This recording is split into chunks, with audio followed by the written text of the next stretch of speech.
Então, bom dia a todos. Estamos dia 22 de setembro. Vamos começar hoje um debate sobre dois textos. Um que se chama Educação Física na BNCC, uma análise da proposta preliminar do documento curricular do Estado do Rio de Janeiro, e o outro texto, Diálogos entre o Corpo e a Natureza, as práticas corporais ao ar livre e educação física escolar. Então, vamos começar a fazer um debate sobre eles. Antes, eu gostaria de saber se alguém gostaria de fazer uma análise geral, assim, do que achou dessa leitura desses dois textos, desses dois assuntos. Se alguém quiser abrir o seu áudio para falar ou se manifestar aqui pelo chat, seria bom para a gente começar.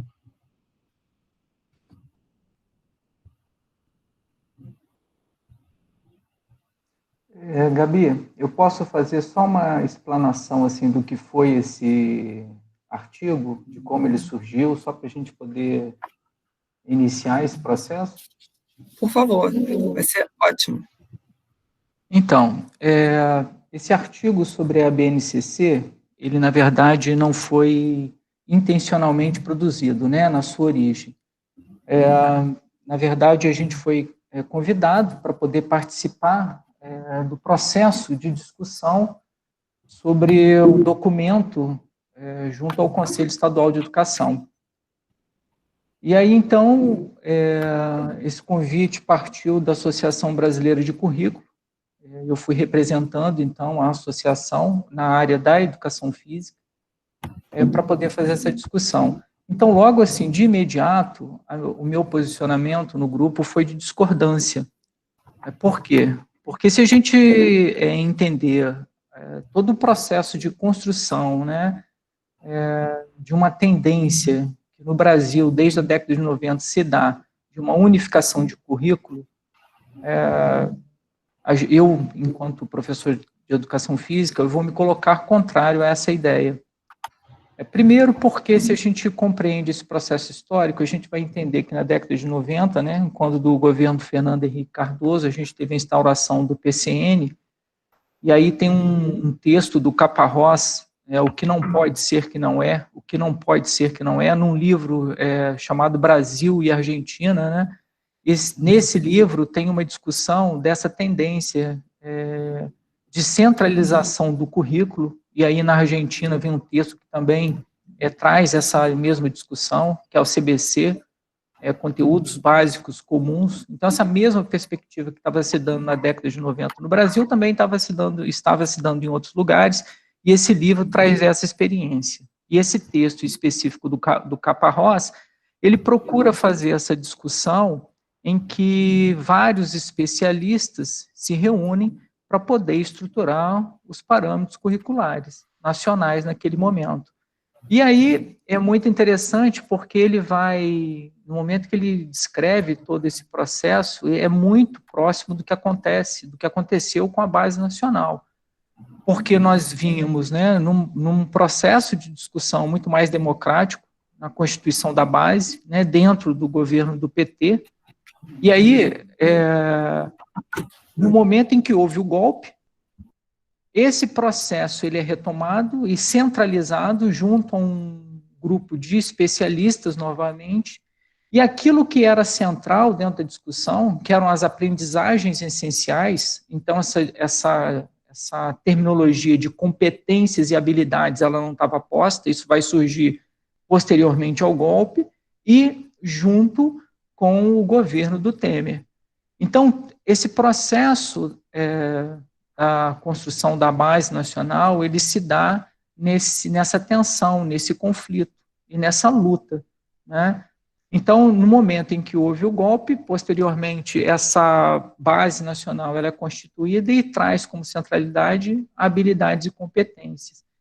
Que trazendo essa terminologia, né, a Marise Ramos ela vai fazer uma discussão muito interessante no livro dela, isso já na década de 90, que foi a tese de doutorado dela, Marise Nogueira Ramos, no livro A Pedagogia das Competências, ela vai dizer que a habilidades e competências ela vai se constituir num cenário neoliberal, onde há aí a necessidade de qualificação, então a criação, né, dessa certificação e da qualificação, ela vai surgir dentro de um processo de construção da habilidades e competências, porque no momento em que você coloca um acoplado ao outro, você passa a ideia ao sujeito de que a responsabilidade pelo seu desemprego é dele, ou seja, ela culpabiliza o sujeito. Você não consegue emprego porque você não está qualificado, porque você não possui competência e habilidade, ou seja,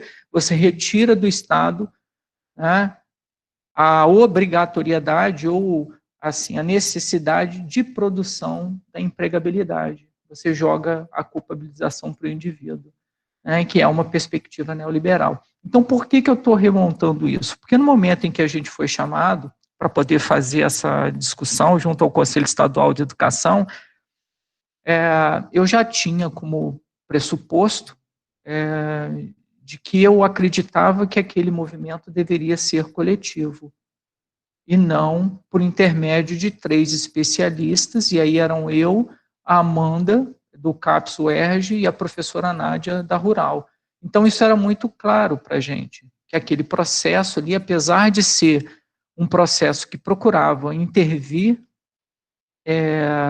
e aí o Conselho de Educação estadual, né, ele se posicionava diante de uma lei que já estava posta, e numa tentativa de uma releitura do documento a nível estadual. Só que para nós isso era digamos, uma reprodução dessa tendência de centralização.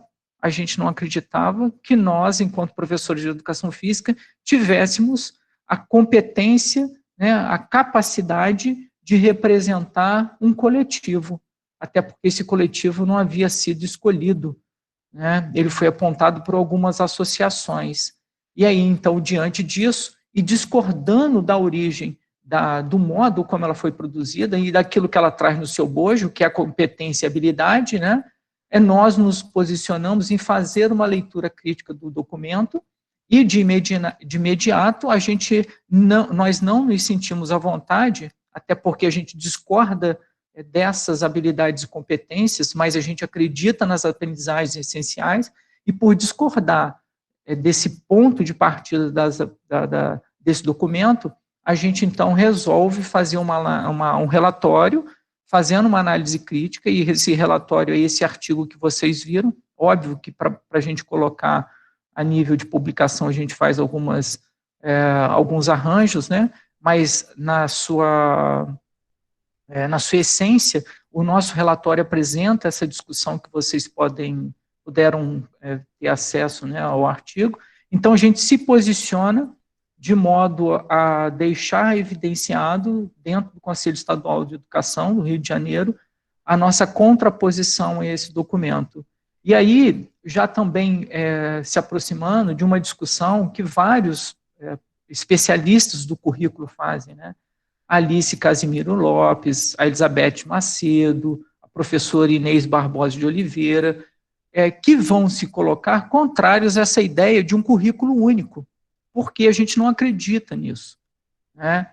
O que a gente está vendo dentro desse curso aqui, não, então, se a gente considerar o que nós, dentro do IFRJ, estamos fazendo com as práticas corporais de aventura, ou com aventura na natureza, seja qual o nome que nós dermos ao que a gente está fazendo, ele já é um caráter múltiplo, porque aquilo que eu faço em Volta Redonda, o que Gabi faz no IFRJ de Pinheiral, o que a Cássia faz no IFRJ de Resende, o que o Francisco faz, o Luan, o Tauan, desculpem, cada um de nós se apropria disso de uma forma completamente diferente e dá um sentido, um significado. Então, a professora Alice Casimiro Lopes, ela diz uma coisa que eu acho muito interessante. A base nacional, ela não vai cumprir o papel ao que ela veio, porque nós somos múltiplos. Nós não conseguimos seguir, nós não seguimos um padrão. Cada um de nós faz uma releitura disso. Então, ela não vai conseguir padronizar. E aí a professora, ela trabalha com um conceito que eu considero assim, extremamente interessante, que é o vazio normativo. Quer dizer, se a gente está dentro de uma instituição federal, e aí agora eu estou falando enquanto professor que atua numa instituição federal que trabalha com a ideia de politecnia. Se a gente trabalha numa perspectiva de democratização do conhecimento, como é que eu vou utilizar um documento que tem como ponto de partida a centralização curricular, né? Então, a partir dessas questões, então, que esse documento, que esse artigo, né, ele foi produzido. Então é isso, Gabi. Acho que já deu para contextualizar aí, para a gente iniciar esse debate. Obrigada, Marcelo. Eu mesmo, para contextualizar. E a gente pensou esse texto para hoje justamente por conta da discussão que a gente teve na semana passada, né? Trazendo o que a gente já discutiu, já entrando nesse chão da escola mesmo, e o lugar em que a gente está. Então, nós temos aqui mesmo, por exemplo, nessa sala, pessoas do Brasil inteiro com realidades completamente diferentes, e a gente tem que assumir aí uma posição, assumir, porque, de fato, a gente diz que não existe essa neutralidade quando você vai desenvolver suas atividades pedagógicas, né? Então, acho que seria interessante a gente ouvir algumas pessoas aqui sobre as suas opiniões, porque, inclusive, dentro justamente do processo democrático, entender até contrapontos, algo que alguém queira trazer de uma contraposição, se for o caso, né, para a gente dar lugar a essas pessoas, né, se alguém quiser falar alguma coisa. E lembrando que eu botei até no chat aqui, que o chat não fica gravado, então, se a gente vai começar a falar algumas coisas aqui, se alguém quiser falar mesmo para deixar registrado aqui a sua fala, a sua dúvida, né, o seu questionamento, para a gente começar aqui o debate de todo mundo. Acho que ia ser legal as pessoas do Brasil inteiro aí, das suas realidades, pudessem contribuir.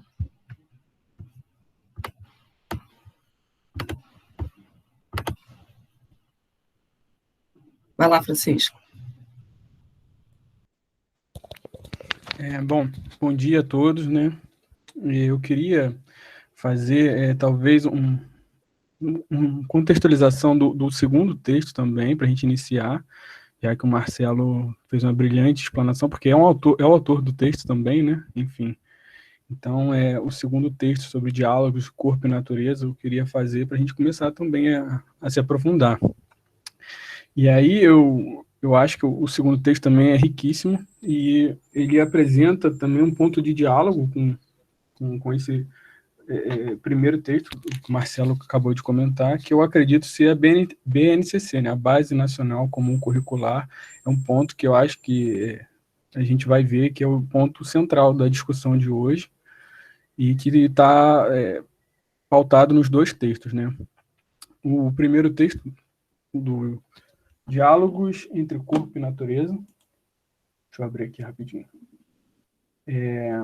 As práticas corporais ao ar livre e educação física escolar, certo? Ele traz um relato histórico bastante profundo, já até que o professor Kleber Augusto fez no primeiro encontro que a gente teve. Ele também se aprofunda nessa direção de fazer um apanhado histórico, né, de como que as práticas ao ar livre foram concebidas, né, nos diferentes tempos históricos e na cultura, né.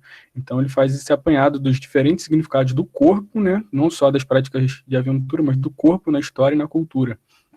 E aí esse debate ele começa assim, ele traz, né, para a educação física, vou até pegar aqui umas indicações da professora Cássia, se ela quiser também contribuir, que acho que me ajudaram bastante aqui, que foi a parte desse diálogo do corpo, né, da perspectiva histórico-cultural do coletivo de autores, né. Então, quando esse marco, né, na história da educação física traz a perspectiva do corpo, não só como corpo biológico, mas como um corpo cultural, de significados e símbolos diversos.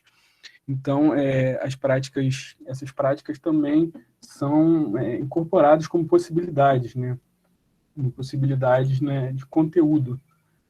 E aí, ele traz toda aquela questão histórica, né, o corpo como linguagem e discurso, né, conceitos de natureza e polissemia, a natureza como panaceia, a cura, diversão e escape da moda, né, que também foi importante, foi uma abordagem de um determinado tempo histórico e cultural.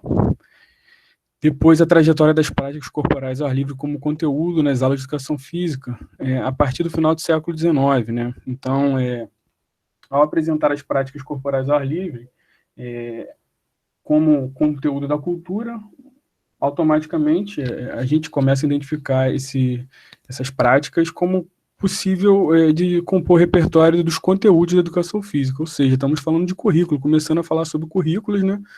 E como que esse currículo, essas práticas estão entrando no currículo da educação física, né? E muito embora essas práticas tenham sido ignoradas da escola durante o século XIX, né? Elas foram abordadas principalmente pelas colônias de férias, o texto traz isso, e instituições extraescolares, né?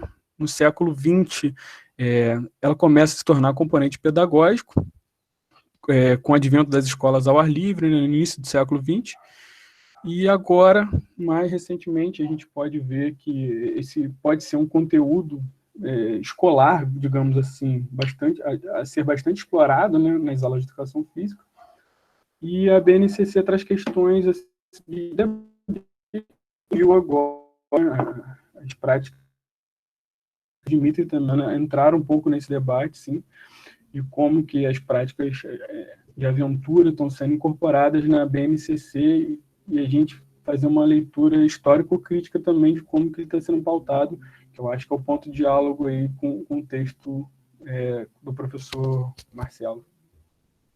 Era basicamente isso que eu queria trazer também.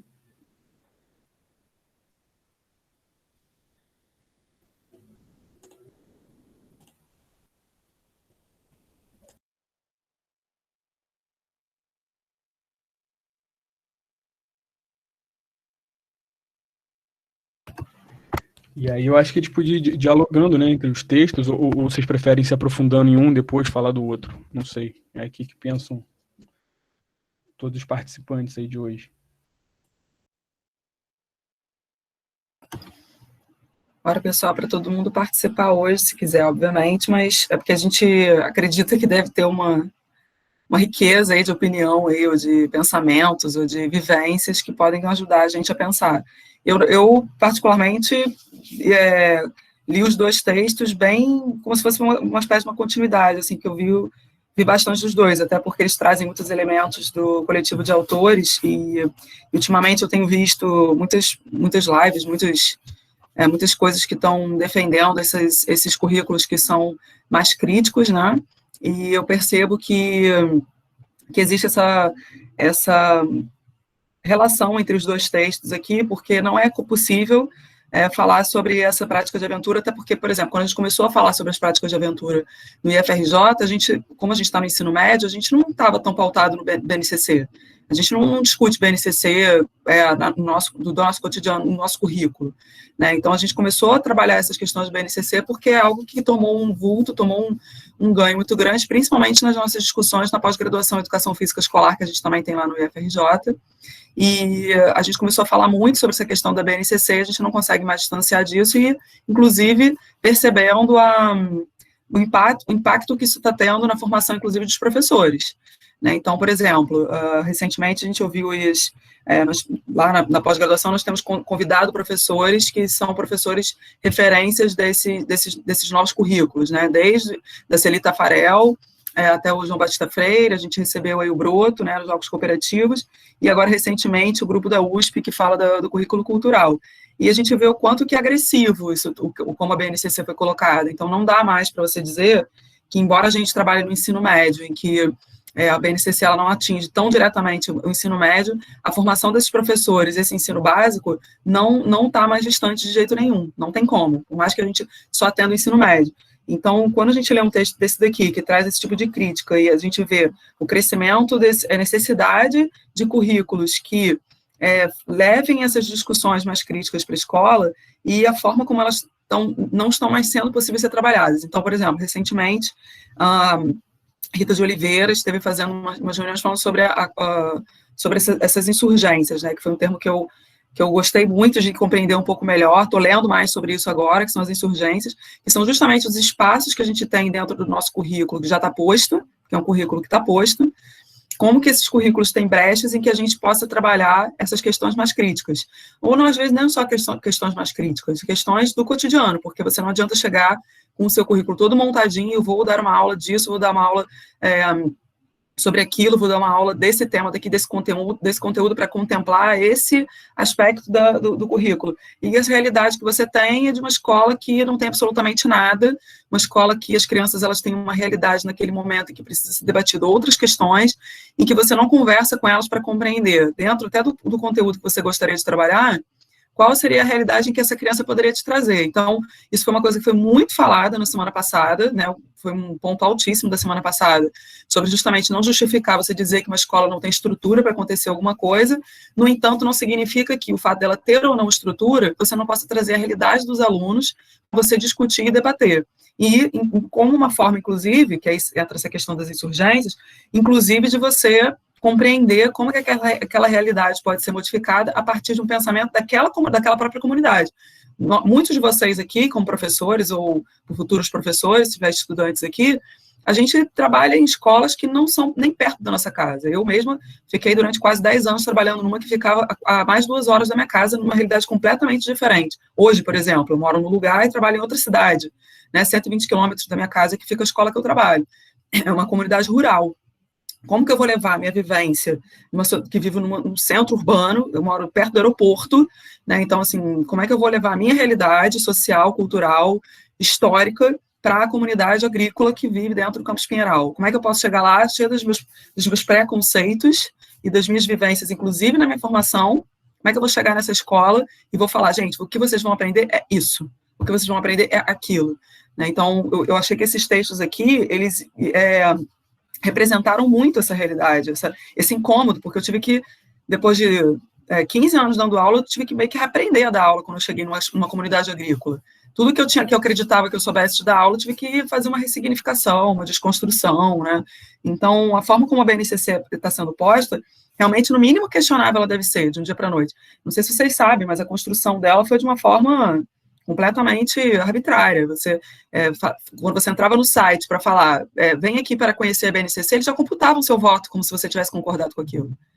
Foi assim que a BNCC foi feita, né? A gente tem uma tese que está sendo produzida na UERJ, que é justamente o processo de construção da BNCC, a forma agressiva que ela foi construída, né? Então, esses dois textos, para casar exatamente com o que a gente está discutindo nesse curso daqui, eles foram muito complementares e muito enriquecedores, no sentido da gente compreender a importância de a gente falar práticas da natureza, que não entendendo a natureza como mato, né, mas entendendo a natureza como meio ambiente que a gente vive, que seja urbano, né, compreender a relação das nossas vivências e das nossas realidades culturais. Então, são muitos elementos que são plurais demais, para a gente simplesmente dizer que uma coisa é mais importante que a outra, ou que um jeito é melhor que o outro, e a BNCC ela vem para ditar algumas coisas que, inclusive, o próprio PCN, que a gente já achava que era, né, o PCN que a gente achava, tem uns derrinhos aqui, tem umas coisinhas aqui que são meio rasas, né, o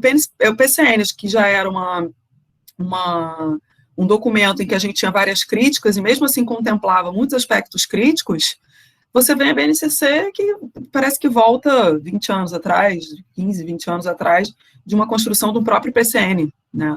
Então, eu queria ouvir mais vocês aí, acho que todo mundo podia falar um pouquinho também, até por essas realidades, né? Gabi, diga. Eu acompanhei aqui no chat, por enquanto não tem inscrição, eu gostaria de falar um pouquinho também, pode ser? Claro, por favor.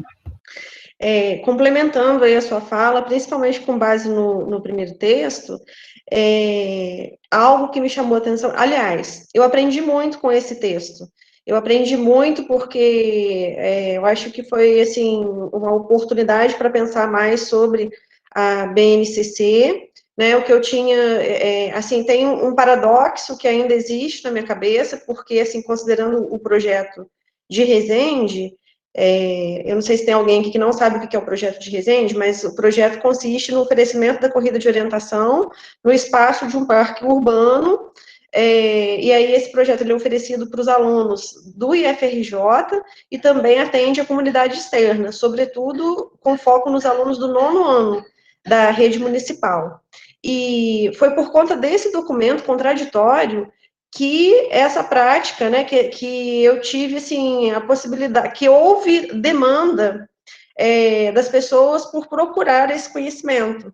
Então, assim, para mim isso configura um paradoxo, né? Por um lado, a prática dos esportes de aventura se ampliaram em Resende, né, por esse viés, e que foi por conta disso. Mas, assim, na prática, na minha prática, a implementação dessa modalidade não se deu por conta da BNCC. Na realidade, era por uma experiência pessoal, né, com a modalidade, e por identificar nessa modalidade possibilidades muito ricas de trabalho com esse esporte dentro da escola. E aí aconteceu por isso, e aí esse documento contraditório, ele, nesse sentido, ele acaba colaborando. Mas o que eu gostaria de comentar sobre o texto, né, sobre o que eu pude pensar muito através desse texto, é com a questão que você até pontuou, que tem relação com o apagamento das tendências de educação física que foram desenvolvidas no período entre 1970 e 1990. Né? Nós sabemos que a sub-área pedagógica e sociocultural da educação física, ela cresce, ela passa a ser mais valorizada nos intermédios aí da década de 90, né? Amplia os programas de pós-graduação em educação física e, sobretudo, com foco nessas duas sub-áreas. E aí, o documento, ele fazer esse silenciamento desse período que é tão significativo para nós que somos da escola, é algo, de fato, muito grave, e aí os autores, eles colocam aqui no texto, né, o papel que o discurso tem, o papel da linguagem nesse processo. Então, o fato de estarmos aqui discutindo é muito importante, porque nós estamos desnaturalizando algo que depois que pode passar a ser tão repetido, que pode parecer que é algo natural, que sempre foi assim, que é assim, ok. E aí me chama muita atenção também o fato de que esse documento, né, de que a BNCC acaba sendo um risco para que a educação física, que estava nesse movimento da cultura corporal, de pensar formas, abordagens mais críticas, inclusivas, o documento, ele valoriza muito a questão do saber fazer, né, então, assim, com a substituição das aprendizagens essenciais por competências e habilidades, né, com essa ênfase no saber fazer. Então, nós precisamos tomar muito cuidado com essa questão da linguagem, com a questão do que nós defendemos e do que nós fazemos cegamente, né? Não pode ser cegamente, porque estamos aí diante do risco de um empobrecimento, né, da educação física, ao passo que se silencia o período de 1970 e 1990 e de que acontece a ênfase no saber fazer. Então, assim, dentre outras questões, depois, em outro momento, eu posso falar de novo, senão vou ficar monopolizando aqui, foi algo que me chamou muita atenção mesmo. É isso. Gabi, eu poderia complementar essa fala da Cássia? Lógico, gente, vamos embora. Então, a Cássia traz uma questão interessante e que eu vou deixar aqui no chat para compartilhar com vocês um texto. Esse texto ele foi publicado na revista Movimento, se eu não me engano, em 2010, pelo Ari Lazzarotti Filho, Ana Márcia Silva, quer dizer, um grupo de autores que vai problematizar o termo práticas corporais na literatura científica. E por que eu acho interessante isso que a Cássia está trazendo para a gente poder pensar? E quando a Base Nacional Comum Curricular se apropria desse termo práticas corporais e coloca, né, na aventura, e aí depois eu vou até, na minha fala, no dia 6, eu vou problematizar um pouquinho em cima da provocação que o Dimitri fez, a gente não pode entender que as práticas corporais está sendo, de certa forma, produzida pela base. E é isso que esse texto que eu coloquei agora vem fazendo. Então, eles discutem o termo práticas corporais já sendo produzido no campo da educação física desde a década de 90. E então a gente não pode entender que as práticas corporais, e fazer isso de uma forma reduzida, né, que as práticas corporais elas estão emergindo junto com a Base Nacional Comum Curricular, de forma alguma. Existem outras questões que estão por trás dessa terminologia. Então, esse texto ele vem trazendo isso. Inclusive, dentro do texto, quando eles falam da cultura corporal, eles vão associar, né, que dentro do documento do coletivo de autores, por exemplo, há uma aproximação entre cultura corporal e práticas corporais, porque ela tá ligada à questão da cultura, ela não está ligada à questão da habilidade e competências. Então, a gente tem que entender um pouquinho isso para poder compreender que, na verdade, e é o que está posto dentro do documento, há uma tentativa de um discurso para construir a realidade. Ou seja, há uma tentativa, e aí a base ela vai fazer isso muito bem, e a Cássia aponta isso quando ela fala do saber fazer, há uma tentativa de se retirar o sentido e o significado que nós deveríamos dar a qualquer forma de cultura, porque ela prima simplesmente pelo movimento, e isso é perigoso, porque quando ela prima pelo movimento, ela dá ênfase simplesmente ao procedimento, e não ao significado que nós daríamos a esse movimento. Então, as práticas, quando a gente utiliza o termo práticas corporais, a gente não pode pensar que a gente está fazendo um reducionismo à questão da aventura, pelo contrário. Então, esse texto que eu coloquei aí, ele é interessante porque ele procura fazer essa discussão, né, de como ela está sendo utilizada na literatura. Okay? Então, só para poder complementar a fala da Cássia.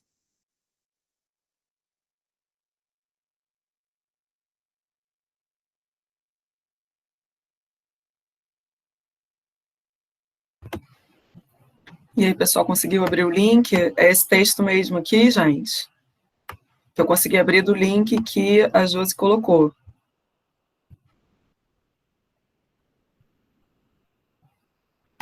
Inclusive, interessante isso porque quando eu cheguei na escola de Pinheiral, né, que é uma escola agrícola com 64 hectares de escola, só de trilhas são 35.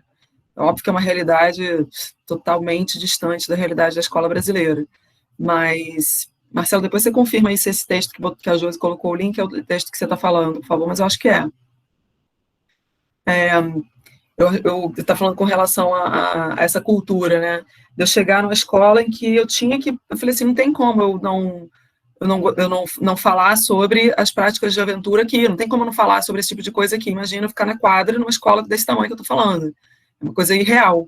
E no final das contas, eu não tinha conhecimento sobre esses termos, não tinha, porque eu não tive essa prática na minha formação há 20 anos atrás, eu não tive essa formação, eu não tive essa realidade, e de repente me chego numa escola que eu tenho que começar a trabalhar esse tipo de coisa. Tipo, eu hoje me sinto em formação junto com todo mundo que está aqui, justamente para compreender como que é isso, junto com uma sucessão de documentos e de discussões que não são possíveis de acontecer democraticamente, que não tem como, a gente não está conseguindo discutir democraticamente o que seria interessante para a formação desses sujeitos, dessas pessoas, porque há uma preocupação apenas para esse trabalho, e a gente está voltando para essa época de uma formação para o mercado de trabalho, para as pessoas entenderem que o consumo é o caminho, para as pessoas entenderem que o saber fazer que é o caminho, a gente voltando a várias tendências aí, que já tinham sido, inclusive, extintas em alguns cursos de formação pelo Brasil, né, formação de professores. E, enfim, eu acho que alguém pediu para falar aqui. Pode abrir e falar. Quem era a pessoa? Oi, gente, bom dia. Aqui é a Rochelle. Eu falo de Castanhal, que fica no Pará. Estou um pouco longe de vocês. Mas eu aproveito o momento para agradecer essa formação. Eu acho que está sendo, assim, super interessante. Eu estou gostando muito e, assim, para além disso, super necessário. Por quê? Eu sou recém-formada, me formei no final de 2016 e tive o privilégio de ter no meu currículo a disciplina Esporte, Lazer e Meio Ambiente e uma professora que é a Bahia, ela... Sim, fui aluna da Merlei, Juliana, maravilhosa. Inclusive, foi minha orientadora e construímos uma amizade e tudo mais.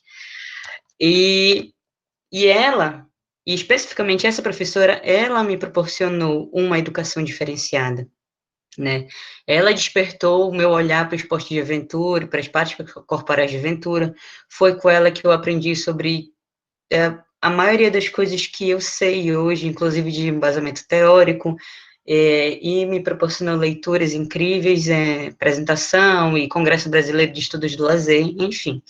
Então, eu penso que a nossa discussão, a gente está falando de base hoje, mas eu concordo com o que a Gabriela falou, que muitas pessoas não tiveram a formação que eu tive a satisfação de ter, né? Então, quando eu comecei a atuar em 2017, e até hoje, infelizmente, eu ainda sou, eu acho que a única professora aqui no meu município que desenvolve a aventura na escola.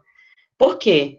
Porque ainda aqui no meu município a gente não teve essa discussão sobre a base, sobre essa aplicabilidade, foi o que foi só posto, né, e que seria do ensino fundamental maior. Então, o que acontece? Então, no município, as escolas que eu trabalho são escolas do fundamental menor. Então, mas por que eu não iria aplicar esse conteúdo que é importantíssimo e que inclui outras crianças para além da esportivização, né? É uma situação muito includente. Então, eu propus para os meus colegas e eu consegui colocar em prática. Então, eu consegui realizar circuito de aventura, realizar o slackline, a fossa baiana, consegui improvisar o rapel com a escalada. Então, assim, são atividades que vieram, mas muito porque eu aprendi na minha graduação e tive a proximidade com o tema. Não que os professores da rede municipal tenham tido uma formação, porque não tiveram. Então, é muito complicado você colocar um conteúdo no currículo que você não consegue dar base para os professores que já estão há 20, 30 anos atuando e não viram nada disso na graduação. Então, é o mesmo que você dá, por exemplo, eu vou dar agora para as escolas um slackline. Ok, mas o professor sabe utilizar o slackline? O professor sabe como é que monta, pelo menos? Então, eu penso que é muito complexo. E, assim, quando eu fiz o meu TCC, que foi até o artigo que eu compartilhei, que ele é parte desse artigo, eu fiz ele, assim, trouxe uma trajetória histórica dos marcos legais de educação física, que foi os PCNs e tudo, e aí foi quando a base começou a surgir, né, em 2016 começou a discussão pela base, então, na época ainda eram versões preliminares, não tinha nada dito, mas como acho que a Cássia falou anteriormente, né, fica assim a gente fica meio dividido, por quê? Porque a base nos trouxe, finalmente, as práticas corporais de aventura para a educação básica. Pela primeira vez foi dito explicitamente, não como diz no artigo do Marcelo, e no outro artigo anterior, que fala como uma prática corporal ao ar livre, sem muito aprofundamento teórico, nem como seriam essas práticas. Então, apesar de tanta coisa que a gente tem, né, um pé atrás, com a base, eu penso que esse foi o ganho nosso, especificamente da educação física, tá? Eram essas minhas contribuições, desculpe me alongar.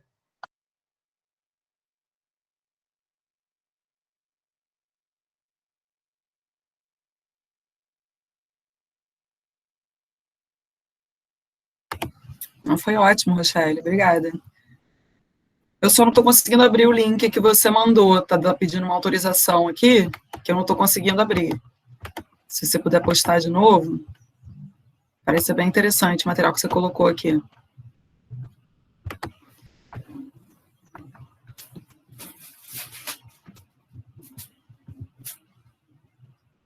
E aí, pessoal, quem mais gostaria de trazer suas experiências aqui para a gente?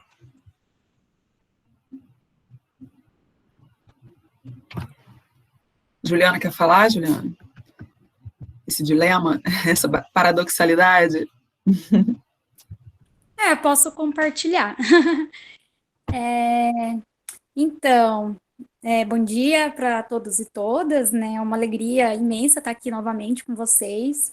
Estou muito feliz por esse curso estar acontecendo, como eu já coloquei semana passada, e fiquei feliz quando eu vi tantas pessoas aqui novamente. E vendo os compartilhamentos, né? Está sendo um canal também para a gente debater essas angústias, né? Que a gente tem nessa área da aventura.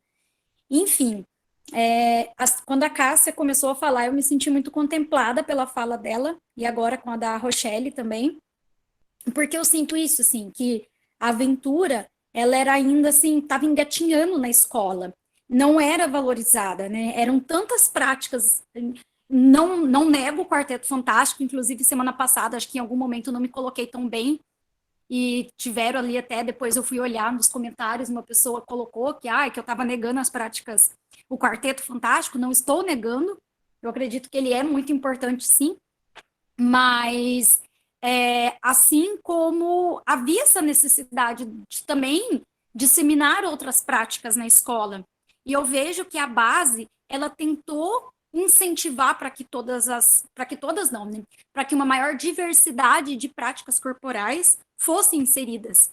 E quando foi inserida, as práticas corporais de aventura, eu confesso que eu me surpreendi, porque várias ficaram de fora, né? Eram várias outras que estavam ali listadas para serem contempladas, e, enfim, houve uma valorização das práticas corporais de aventura. E embora, como eu já disse, eu não concordo com eles terem excluído a educação infantil, né? Eles colocam ali, enfatizam que tem que ser a partir do ensino fundamental, e eu discordo plenamente disso, mas eu vejo como positivo isso, porque nos parâmetros curriculares nacionais, a aventura em si, ela não estava enfatizada. Ela era, no caso, a gente usava o gancho do tema meio ambiente, mas a aventura em si não estava enfatizada. E eu vejo que agora, o fato de ter as práticas corporais de aventura fez com que os profissionais tivessem essa necessidade de correr atrás. Então, assim, tá, agora a gente é obrigado a inserir na escola, como que eu vou inserir?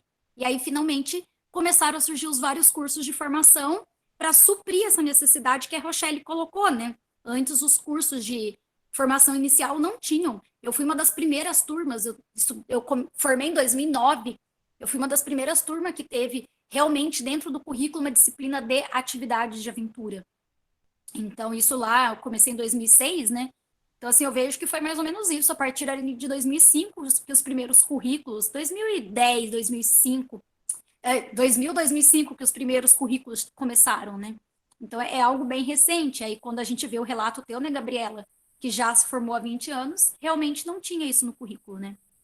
É isso que eu queria compartilhar.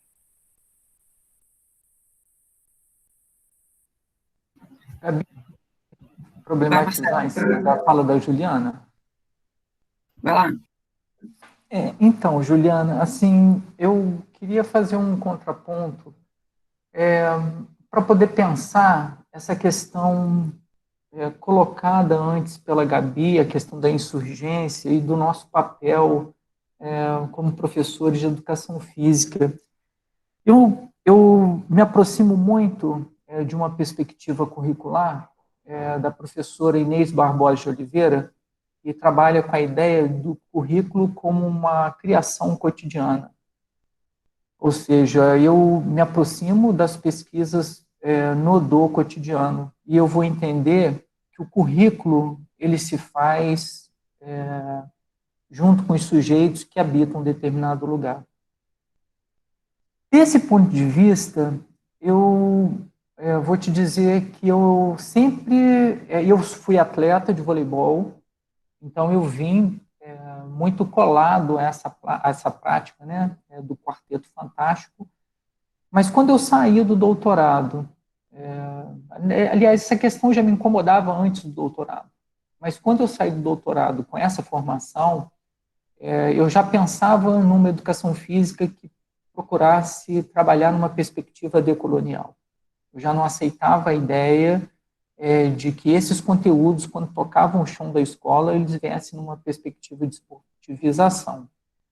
E aí, nesse sentido, trabalhar com as práticas de aventura, ou aventura, né, enfim, elas não partiam da necessidade de ter um documento que me desse isso. Da mesma forma que não partiam da ideia de que eu deveria ter tido isso na minha formação. Porque eu acho que o professor ele tem que se colocar nessa perspectiva de formação continuada. E essa ideia que a Gabi trouxe, né, da insurgência, eu acho que o professor, o tempo todo, ele tem que ficar atento ao que está acontecendo. Só para te dar assim, para tentar dar um exemplo do que eu estou dizendo.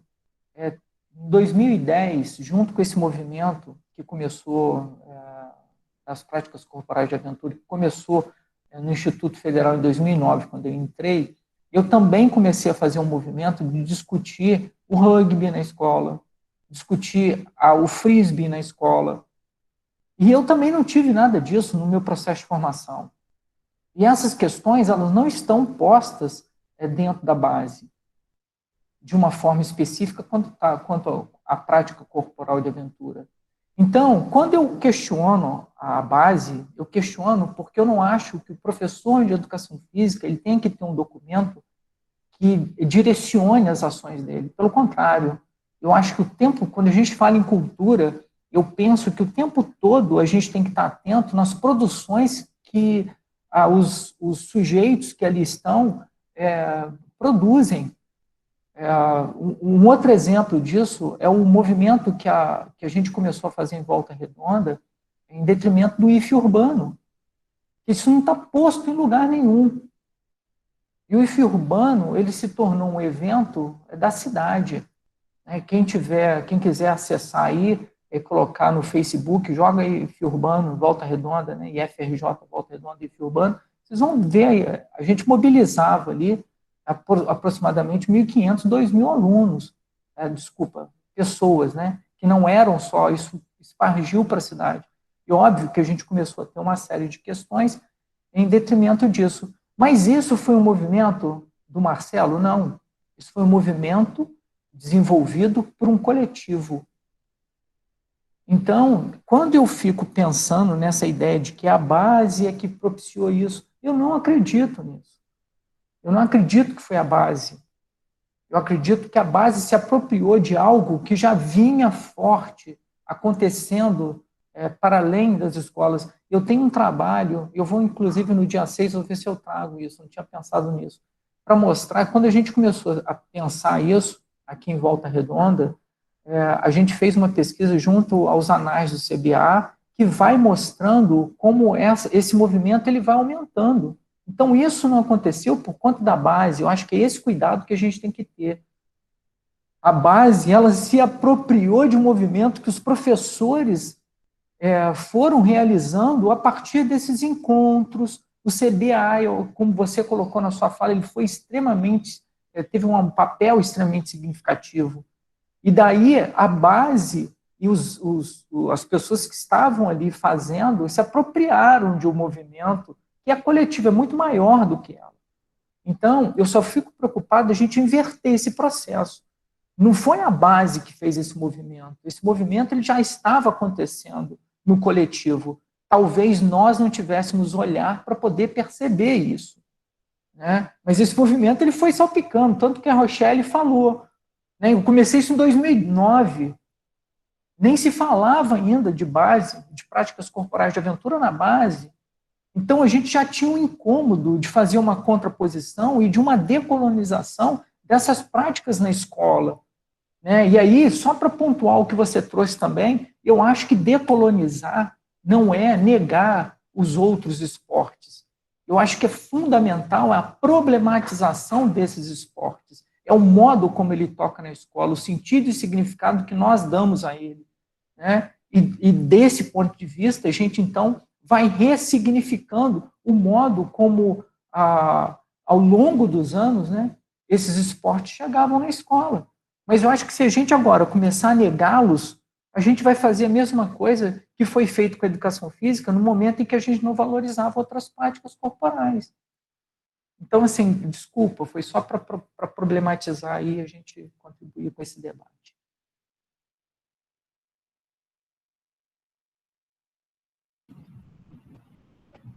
A gente tem aqui... Pode falar, Ulisses.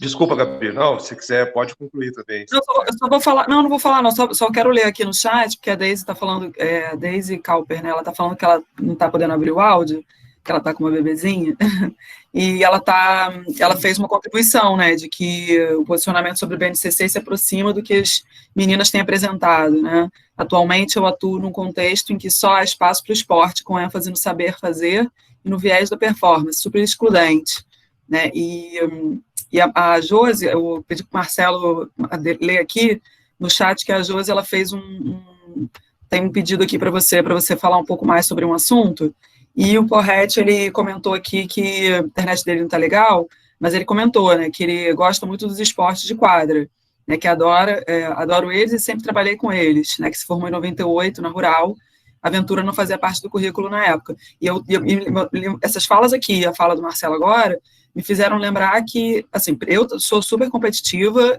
extremamente, fui atleta há muito tempo, então, esportes de quadra, esportes coletivos, esportes em que botou competição na história, era o meu universo completamente até eu chegar no IFRJ. Era o meu universo, né? Outros colegas que estão aqui podem confirmar bem isso. E a gente acaba justificando algumas práticas que a gente vai ter, que só documentos como o BNCC tornam possível algumas práticas nossas, vai cair naquela história também a minha escola não tem quadra, então eu não posso fazer alguma atividade de esporte coletivo. Minha escola não tem não sei o que, então eu não posso fazer não sei o que lá. Então, a gente também vai cair em alguns discursos que vão justificando algumas impossibilidades, entre aspas, aí, porque no caso não são impossibilidades. Não estou dizendo para a gente que nem um pessoal fala hoje em dia, que é a pedagogia da sucata. Vamos fazer tudo de sucata, porque a gente vai dizer que a gente tem uma raquete de tênis, uma raquete de ping-pong, a gente tem um gol feito de garrafa PET, a gente tem saltos de atletismo com garrafa PET, com PVC. Não é pedagogia da sucata, mas a gente não pode também dizer que eu estou muito mais concordando com o que o Marcelo fala, no sentido de que a gente está precisando de um documento que vai dizer uma forma como a gente vai ter que trabalhar, um documento que inclusive foi construído de uma forma que a gente não concorda, e a gente vai se amparar nele. Então, assim, se reconhece, por um lado, determinadas coisas que foram fruto de uma produção de um grupo, de um determinado grupo, mas de um grupo que, inclusive, se manifestou existindo ou não o BNCC, né? Mas se esse documento ele é necessário para que as instituições de formação de professores criem esses currículos em que seja incluída a formação nessas áreas, eu reconheço o mérito, mas eu penso que é um projeto que já vinha acontecendo desde a década de 90, nesse processo histórico, inclusive, da própria educação física, né? Da história da educação física, quando você tem uma abertura da democracia no país, em que os professores conseguem sair e ver que a educação física do mundo não tem nada a ver com a educação física brasileira. Então, no início dos anos 90, a gente já tem a construção disso tudo, né? O PCN já é alguma coisa, já é uma luz, né? Então, eu acho que o problema do BNCC, no final das contas, é a forma como ele foi construído.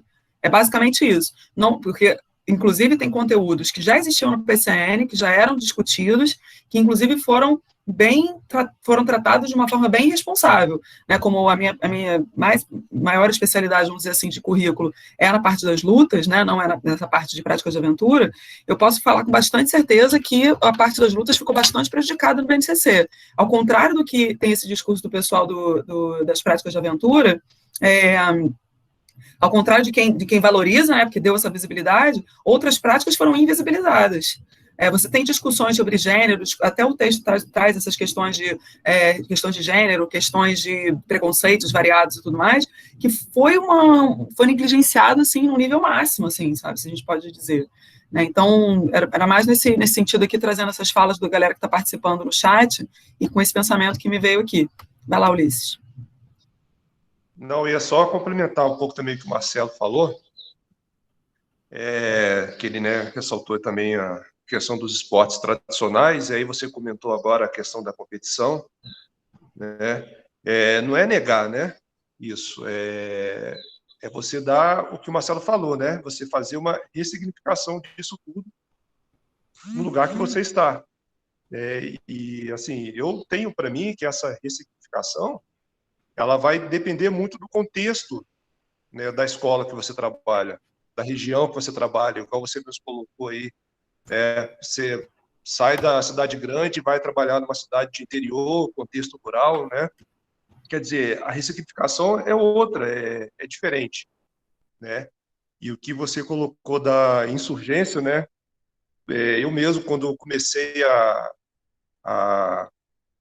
quando eu comecei a atuar como professor, me aproximei muito dessas discussões a respeito de currículo, né, por conta dessa necessidade minha do que eu vou fazer, né, o que eu tenho para fazer na aula, né, o que eu vou passar para os alunos, qual o saber, qual o conteúdo, né, e durante um tempo eu tive, né, esses documentos oficiais, né, como vocês falaram aí, né, como algo assim que fosse necessário para a minha prática, né, ou seja, aquilo que eu fosse, né, trabalhar com os alunos da escola tinha que partir de algum lugar. Mas com, né, o passar do tempo, eu fui percebendo que isso era desnecessário, que a maioria das coisas que eu consegui realizar dando aula partiu do que, né, você falou aí, dessa insurgência, né, que tem muito a ver com a minha prática pessoal, com a minha cultura pessoal, aquilo que, né, eu fazia, né, tanto que até mesmo antes de eu trabalhar lá no IFRJ Pinheiral, já tinha trabalhado algumas questões de esporte de aventura, trekking, em escolas do estado, e com as condições que eram possíveis, né? Não tinha equipamento de segurança, mas aí eu ia dando o significado possível dentro do contexto que eu estava. E até quando eu estava lá no IFRJ, comecei a trabalhar a corrida de orientação, também não se tinha nada falando, né, em BNCC, né? No máximo que tinha aí no estado do Rio, mas mesmo assim, foi que eu participei da construção, junto com o Marcelo conhece, a Amparo, a Marta, o professor André também, lá do Rio, que são pessoas que têm um pensamento assim mais alinhado, né, nessa linha crítica, também não apareceu nada, né? Nós também não deixamos, assim, pelo que eu me lembro da construção desse documento, né, que é o nome, é um nome até triste, né, o currículo mínimo, né, quer dizer, também não aparecia nada.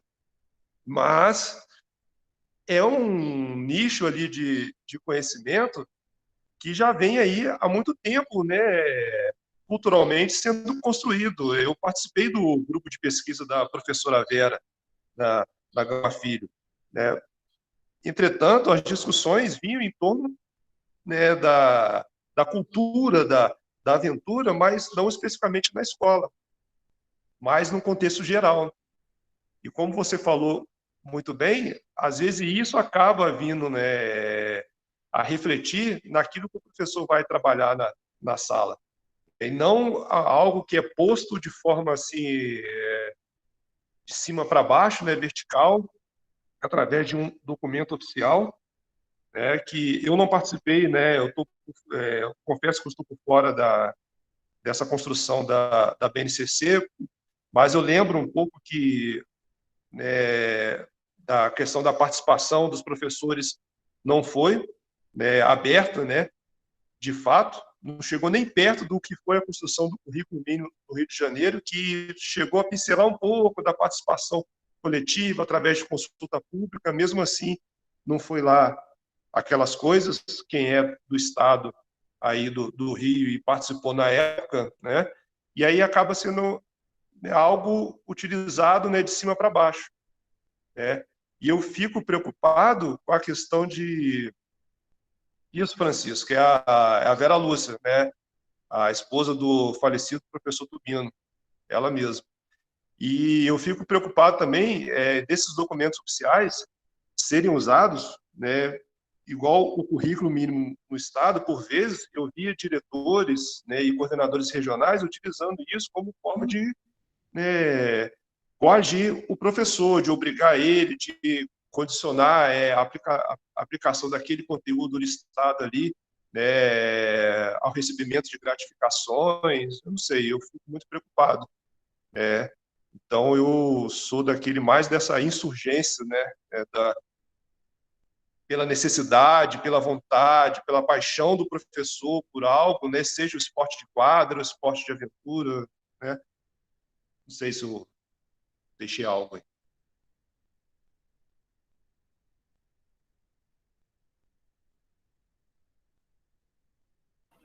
Vai, Francisco. Não, Gabi, eu não sei, porque eu tô vendo um monte de questões aqui no chat, eu não sei se... Bom, Posso trazer as fazer... questões do chat aí também, se quiser ler algumas delas, também estou lendo aqui. Tá, o debate aqui tá quente no chat. Bom, talvez a gente atropele, se eu fizer uma questão aqui, talvez eu atropele algumas questões que estão ali, eu não sei.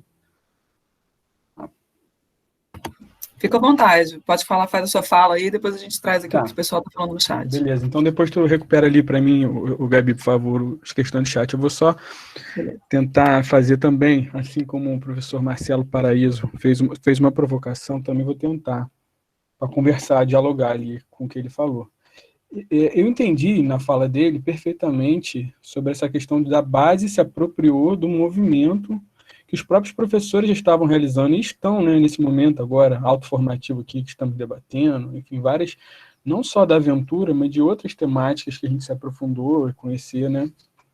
Então, foi um movimento, e assim, entendo também muito parecido com, por exemplo, assim como a base está se apropriando desse movimento das relações da natureza, da aventura e do lazer, percebo também que o movimento do olímpico também faz o mesmo, quando que a própria sociedade está se aproximando dos esportes de aventura, né, surf, escalada, as Olimpíadas, para não perder público, né, começou a incluir, né, porque viu que um público jovem procura skate, essa questão da adrenalina, então vejo que também o movimento olímpico se apropriou da aventura para atrair público, né, então pode ser que um movimento que já vinha acontecendo, esse interesse cada vez maior nas atividades de aventura e debates, né, mais críticos sobre ela dentro da educação física já vinham acontecendo, e a própria Juliana contribuiu por isso, e outras pessoas que a gente já citou aqui várias vezes, aqui a Gisele, a Vera Lúcia de Menezes Costa, o Edmundo aqui no Rio de Janeiro, enfim, várias pessoas contribuíram para esse debate ser iniciado dentro da educação física,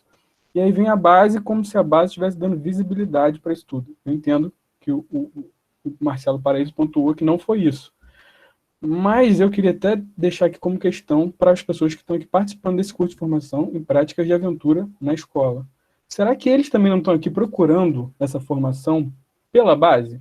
Eu entendo também que é um movimento, que tem esse outro movimento que a Juliana também falou, sabe? Eu acho que muitas pessoas, que talvez não sejam críticas, vão procurar conteúdos para as aulas através de documentos normativos. Por exemplo, a base é um documento normativo, aí a pessoa não sabe nem o que é aventura, talvez.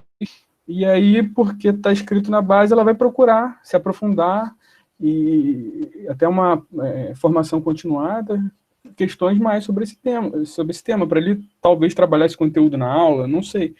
Então, eu vejo que são ambos os movimentos, o Marcelo, tanto que a base se apropria, mas a base também faz esse movimento de visibilidade de alguns conteúdos, né, que são diversos. Eu acho que não é esse o papel, a gente tem que pensar criticamente, sim, não é esse o papel nosso, né, mas que também existe esse movimento da base, né, de não negá-lo também.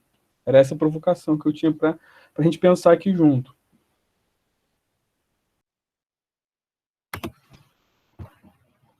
Beleza. Vou resgatar aqui atrás. Tem, eu acho interessante, né, que a gente está focado aqui no texto do BNCC. Acho que foi uma provocação legal, porque, no final das contas, ela que está determinando aí, ela que está sendo aí o gatilho para a gente compreender como que essas práticas de aventura elas vão realmente acontecer dentro da escola, seja por um caminho, seja por outro. Essa discussão, ela está posta. Né, ela está posta nesse sentido até do que o Marcelo trouxe para a gente também, que fica aí com uma sugestão de leitura para vocês, sobre compreender um pouco mais sobre essa questão da decolonização do currículo, quando a gente traz justamente que quando alguém vai questionar sobre a negação de determinados conteúdos, mas a gente tem que pensar realmente que a gente tem uma realidade, nós temos no nosso país uma quantidade de discussões, debates da política, economia, cultura com relação às relações com a natureza, por conta até da nossa Amazônia, ou por conta do próprio Ministério do Meio Ambiente que a gente tem. Então, a gente atravessa muitas questões que envolvem as práticas de aventura de uma maneira geral, né, questões que são bem fundamentais para a gente desenvolver isso dentro da escola, resguardado o seu segmento, mas eu penso que a gente tem muita coisa para a gente ficar priorizando determinados currículos que vêm de fora, né? Então, assim, vamos trabalhar nessa perspectiva dos esportes de quadra. A gente já chega numa quadra, já está toda marcada, quando vem uma empresa para pintar com a tua quadra, ela já pergunta, você quer o quê? Futsal, handball, voleibol, basquete? Ninguém pergunta, você quer fazer uma marcação de badminton? Você tem que ensinar para ele como é que é uma marcação de badminton, que também não é uma prática nossa. Ou você vai pedir para fazer uma marcação de alguma outra coisa, não tem marcação nenhuma que seja, né? Você tem aquele espaço liso para a pessoa poder desenvolver qualquer outra prática, recriar, enfim. Mas eu penso que essa realidade que a gente está trazendo, essa discussão da BNCC, ela ela pode vir a ter esse caminho aí de mão dupla, mas eu penso que a construção do currículo ela vai além do que o próprio documento pode vir a dizer que a gente deveria fazer, porque existe uma necessidade social, cultural, que a gente tem que discutir para além desse engessamento do currículo. Então, você tem hoje em dia defesa de determinados currículos que não se dividem sequer em bimestres. Não, mas a minha escola é bimestral. Não, mas não importa se você contemplou o seu currículo no bimestre, você vai continuar no próximo, e no próximo, e no próximo. E aí você tem várias universidades aí, grupos de pesquisa, que vêm trazer as suas práticas com exemplos de práticas que duram um ano inteiro, um conteúdo só durou o ano inteiro, porque foi aquele contexto cultural fez com que aquela prática dali se desenvolvesse ao longo do ano inteiro, que era o que aquela comunidade naquele momento precisava. Então, eu penso que eu particularmente, resumo a discussão da BNCC, a forma como ela foi construída, né, essa forma arbitrária que ela foi construída, que depois, mais para frente, se vocês quiserem, até convido vocês a assistirem a palestra desse professor Renato Novaes, que está fazendo um estudo muito minucioso da BNCC, de como ela foi construída, sobretudo o web business que tem por trás, né, o E não de internet, né, mas é o E de educação, né, é o business por trás da educação, a quantidade de empresas, as centenas, que são mais de 150 empresas envolvidas por trás da construção da BNCC, para a gente hoje achar que ela é que vai dar visibilidade para uma coisa ou para outra, a forma como ela está sendo construída, pautada em políticas que sequer se associam, sequer tem a ver com uma relação democrática que a gente deveria ter. Então, tem aqui uma fala do Porret, né, que ele fala que já em 99, o Mauro Betti trouxe um texto que fala que já coloca na época que a educação física deveria problematizar, se debruçar nas questões de esportes radicais de aventura, pois isso já mostrava o potencial dessa atividade. Encaro que a questão mercadológica vem sendo construída ao longo dos anos. Então, é isso que eu estou falando. A forma como a BNCC foi construída, a gente está aqui se fazendo valer de uma visibilidade que as práticas de aventura tiveram, né, ou os professores que estão aqui procurando, se estiverem aqui procurando pelo curso, porque estava na BNCC, como o Francisco ficou falando, também poderia ter sido de uma outra forma que isso seria construído dentro das escolas. Se há uma necessidade hoje dos cursos de formação terem esse conteúdo, que, aliás, o Marcelo pode até me ajudar aqui, porque eu realmente não sei, o Emerson talvez também, eu acho que as universidades do Rio de Janeiro, do estado do Rio, não possuem essa disciplina, né? Acho que esse levantamento seria interessante ser feito, se alguém já tiver aí, para colocar essa informação. Qual disciplina, Gabi? Se tem essa disciplina de prática de aventura. A gente sabe que existe corrida de orientação na UFRJ, mas então, ela não... Em Volta Redonda, desde 2012, e até eu acho que em decorrência do movimento que a gente foi fazendo aqui, junto com os professores, em congresso, a gente conseguiu colocar. Então, desde 2012, a gente tem a cadeira de esporte e aventura aqui na educação física. Pois eu acho que é bem isso aí mesmo, com relação aos professores se formarem, fazerem parte desse movimento de compreender todos os conteúdos como importantes, né? Todos de fato são. A gente não vai... Essa necessidade que a gente tem de ter um currículo, uma base nacional, que vai dizer da forma como foi falado, e o texto fala muito bem sobre essa questão da linguagem, né? A forma como essa linguagem acontece, essa prática corporal, né, que foi falado pelo Dimitri na semana passada, muito bem falado, sobre a crítica que ele tem isso também. Queria que eu ouvir mais pessoal. A Jéssica Ferreira também está falando aqui. Jéssica, você gostaria de explicar um pouco melhor aqui o que você falou, que eu achei bastante interessante aqui? Jéssica Ferreira. Oi, gente, bom dia. Meu nome é Jéssica, tá me ouvindo, né? Sim, pode falar. Eu sou professora da rede, eu sou professora da educação infantil, do ensino fundamental 1. Sou professora de som da escola há 6 anos. Quando eu comecei a minha... como que surgiu a aventura, né? Eu não tinha experiência com aventura, então surgiu uma demanda educacional dentro da minha escola, que era tratar questões de cunho ambiental. E eu tinha algumas pretensões de conteúdo para poder trabalhar, como construção de materiais com sucatas, né, trabalhar o meio ambiente e a conscientização a partir de jogos e brincadeiras apenas. E quando a gente foi para o planejamento coletivo com as professoras, eu me vi sem conteúdo, porque a educação infantil, o movimento, a brincadeira, ela não é uma especificidade só nossa, da educação física. Na educação infantil, as professoras, elas usam de várias estratégias para poder alcançar, né, os objetivos delas também nas aulas. E como era um trabalho coletivo, professores regentes, artes, educação física e projetos, eu me vi sem conteúdo, porque várias das estratégias de caça ao tesouro, várias das brincadeiras que eu tinha já colocado como opções para poder trabalhar com as minhas crianças, já tinham sido contempladas no planejamento da escola.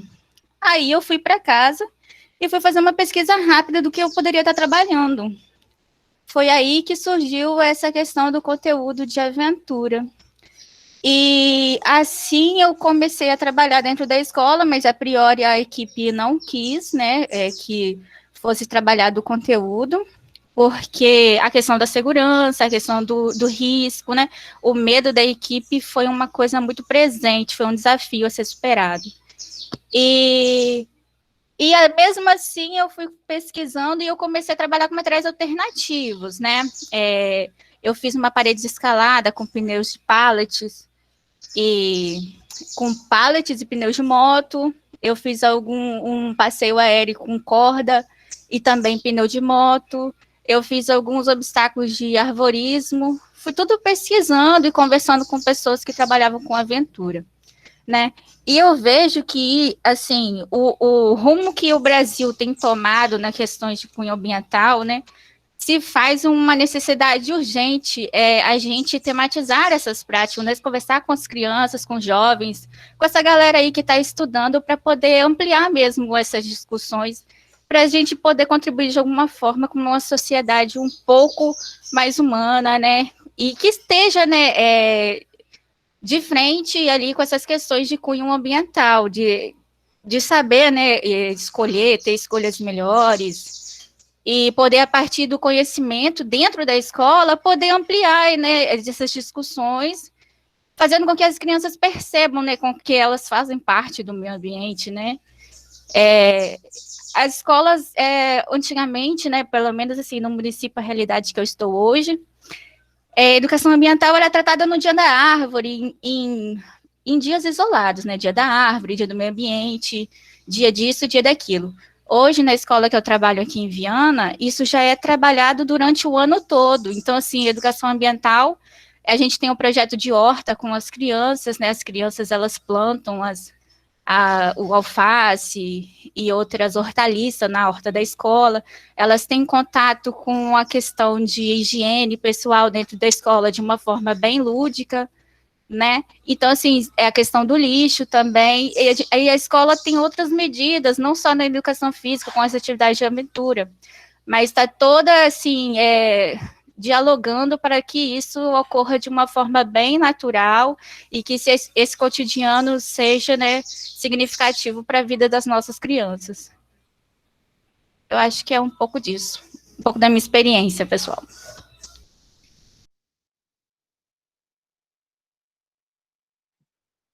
Pessoal, eu não sei se a Gabi tá ouvindo, ela colocou aqui para gente que a internet dela estava oscilando, que ela possivelmente poderia ficar sem, então não sei. Gabi, você está aí? Ouvindo? Tô sim, mas tô sim, então beleza, pode seguir. O Emerson que vai falar, depois o Thiago. Assim que o Emerson falar, o Thiago entra. Bom dia a todos e todas. Um prazer estar ouvindo vocês, né, as experiências de cada um. A gente acaba aprendendo um pouco mais, né? Bom, deixa eu só iniciar minha fala com uma questão histórica, que eu também sou formado há mais de 20 anos, e eu também fui do campo da competição, né? Eu sempre fui atleta de handebol, comecei minha faculdade na Rural, né? Então joguei muito handebol naquele ginásio, naquelas quadras externas. Então a minha vida sempre foi a competição a todo momento, né? Mas aí no decorrer da nossa trajetória acadêmica a gente começa a perceber outras coisas, né? E aí a Rural, poxa, é um campo extraordinário para as práticas corporais de aventura, a gente sabe disso, para quem passou por lá, vivenciou um pouco da Rural, né? Mas depois eu me transferi para a Federal Juiz de Fora, né, onde eu formei em 98, e lá eu tive uma prática de escalada muito rápida, né? Aqueles projetos de extensão, uma vivência rápida, onde o professor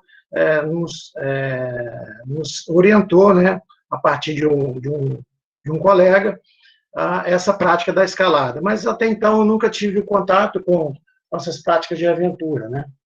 E eu só fui ter a experiência com algumas mediações, né, com a prática de aventura, foi na educação infantil em 2001. Por volta de 2001, uma escolinha que eu peguei para trabalhar, que a gente sabe quando a gente está no início da carreira, o que aparecia a gente vai trabalhar, né? E aí eu fiz algumas perguntas para as crianças da educação infantil, qual era o desejo deles naquele ambiente da escola, né? Da educação infantil. E aí, uma das experiências, eles não tinham, né? Umas experiências muito, muito rasas, né? E aí eu percebi, na fala da galerinha, que eles queriam subir num tal do murinho, né? O murinho é mais ou menos 1,20 m, mais ou menos, né? E escalar também uma grade lá na escola, né? E aí eu falei assim, aí eu fui para casa, né? Pensando naquele murinho e naquela grade para as crianças vivenciarem um pouquinho do desejos deles, né? Legal. E na semana seguinte eu falei assim, tá bom, vamos topar essa subida, né, nesse murinho, esse tal murinho, um grupinho de 20, 25 crianças, né, e depois eu trabalhei com eles essa tal escalada também, nessa grade. E no final da aula, isso me marcou bastante, no final da aula a coordenadora me chamou à sala, né, e me deu uma bronca danada, porque a única coisa que não podia fazer, né, era fazer com que os alunos subissem no murinho e escalasse lá a grade, né? E aquilo foi muito marcante para mim. Então, desde aquela época, eu venho pensando como que trabalhar com essas práticas corporais de aventura. E no estado, né, eu entrei no estado em 2002, aqui eu sou do interior, né, Campos, Goytacazes, então na região norte e noroeste, então eu tenho algumas experiências com as escolas do estado, né, por onde eu passei. Eu trabalhei até 2015, desde 2002 até 2015 no estado, né, e em 2015 eu vim para o Instituto Federal do Rio, né,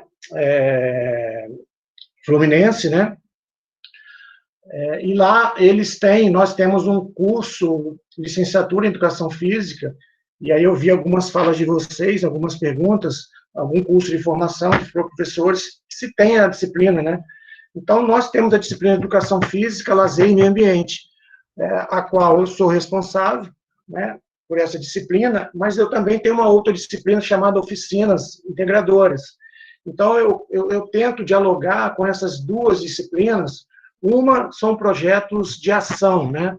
E a outra é voltada mais para as práticas corporais de aventura, onde eu tento fazer uma interlocução para ver o que os alunos percebem, o que eles podem, na sua trajetória acadêmica, e depois, e aí eu venho falando também, vou concordar com a fala dos colegas, a educação continuada, eu acho que tem que ser pontuada isso, né? Tem que ser pensada sempre, porque nós estamos fazendo isso aqui agora. Então, esse grupo de alunos, que terceiro e quarto períodos, onde as disciplinas Oficinas 1 e Oficinas 2 estão alocadas, e a disciplina de Lazer e Meio Ambiente, alocada lá no 8º período, né, eu tento, na maioria das vezes dá certo, eles montarem os projetos, né, de ação e eles aplicarem em alguns espaços escolares e espaços não escolares também. Então, essas experiências têm surgido algumas ideias, né, algumas propostas, e aí eu falei lá no dia da apresentação, já teve TCC, né, o caso do Bruno, está surgindo outro TCC também voltado para as práticas corporais de Ventura. Então, essas experiências, e esse momento agora aqui que nós estamos, eu acho que é um momento muito singular, né, para a gente dar visibilidade, pensar de forma crítica as nossas aulas na educação física escolar. Então, eu estou muito feliz por esses espaços que nós estamos aqui às terças-feiras e tenho certeza absoluta que surgirão outras ações, tanto na escola, quanto na educação continuada e por aí vai, né? Então, é isso que eu gostaria de pontuar para vocês, e estamos aí para contribuir, o que for, né, e sistematizar mais o conteúdo. Muito obrigado aí. Bom dia a todos. Eu sou o Tiago, sou professor da rede estadual da cidade de Diamantina, Minas Gerais, e eu aproveito o espaço já para parabenizar a todos a organização pelo grande evento. Está sendo muito provocativo, gerando muita ideia nova aqui também, uma discussão muito rica. Bom, então eu queria dizer o seguinte, eu tive uma experiência ainda na escola, final do ensino fundamental, início do ensino médio, com as práticas de aventura na escola que eu estudava. Essa escola tinha um professor de física que ele era amante da natureza aqui. Para quem não conhece, Diamantina é um polo de esporte e aventura, né? Tem uma natureza incrível que proporciona muita essa prática, né? Atualmente eu sou praticante de ciclismo, né? Então aqui, para quem não conhece, é muito interessante. Então, esse professor ele tinha uma dificuldade enorme, porque ele gostava muito de ter essas práticas, e ele nem era da área de educação física, ele era da área de física. Então, ele proporcionava isso aos estudantes daquela época, mas ele tinha uma dificuldade enorme porque ele não tinha um apoio da escola, da equipe gestora, no modo geral. E o que eu tenho a dizer nesse sentido? Eu acredito que a BNCC, tendo esses conteúdos de prática de aventura, ela legitima um pouquinho essa prática. E o professor que talvez tenha uma capacidade, uma vontade e uma possibilidade de tentar inovar no ensino, assim, igual a Jéssica disse aí, de uma interdisciplinaridade, né? Então, acredito que a BNCC ela traz esse conteúdo. Eu estou sendo bem altruísta quando eu falo assim na BNCC, porque, claro que ela foi feita de uma maneira não muito legal, né? Mas acredito que ela pode trazer essa prática para que facilite que o professor tenha essa estrutura, né? Porque pode falar assim, não, mas só na BNCC, vocês têm que me ajudar, vocês têm que me dar um apoio para poder tentar fazer isso acontecer, né?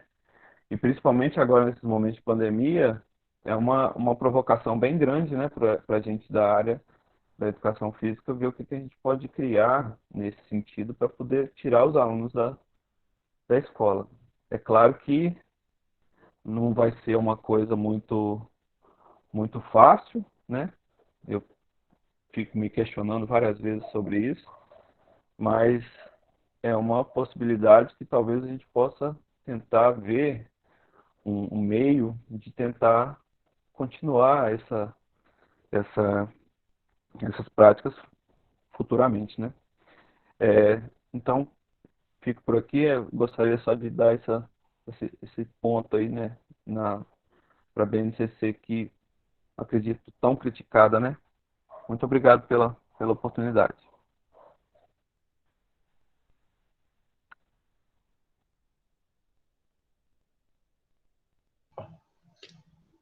Gente, voltei. Rochelle aqui. Eu gostaria, na realidade, de problematizar uma situação. A gente está falando aqui, né, do Corpora de Aventura, na base, que é o único documento que nós temos normativo em vigor. E aí eu pergunto para vocês, e em especial para a Gabriela, que eu acho que ela tem uma experiência parecida com a minha. Como é que vocês pensam as práticas corporais de aventura na educação do campo? Por quê? Porque eu já fiz várias buscas e eu ainda não sei se os colegas aqui têm conhecimento, mas eu ainda não encontrei nenhum artigo ou trabalho que gire em torno dessa perspectiva, né? Educação do campo e a aventura. E aí eu fico muito me perguntando, o que nós vamos levar de aventura para a educação do campo? Por quê? Se a gente pensar a educação do campo, a gente tem que pensar a realidade do aluno naquele contexto, né?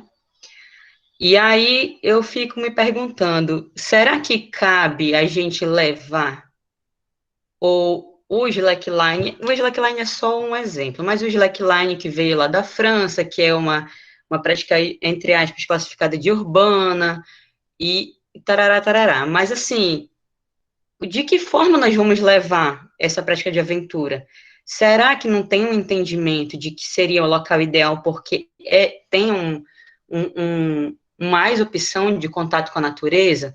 Será que o ideal não seria a gente ir para o espaço e ressignificar as ações que eles já fazem dentro do entendimento de aventura? Né? Então, eu venho provocar vocês nesse pensamento, né? Eu estou construindo um artigo em torno disso e eu gostaria de ouvi-los também, como vocês pensam essas práticas. Obrigada. Nossa, Rochelle, fiquei até emocionada aqui com a sua provocação. E anotei aqui para a gente tentar desenvolver mais isso daí. E fiquei um desafio para todos que estão inscritos, né? Não só esses que estão aqui hoje, tem muito mais gente inscrita que não está aqui hoje, para trabalhar essas questões. Leandro, você fez um comentário aqui que depois eu queria que você falasse, porque o Leandro é um professor nosso que tem a formação dele na área de educação também e tem umas contribuições bem sensíveis para fazer.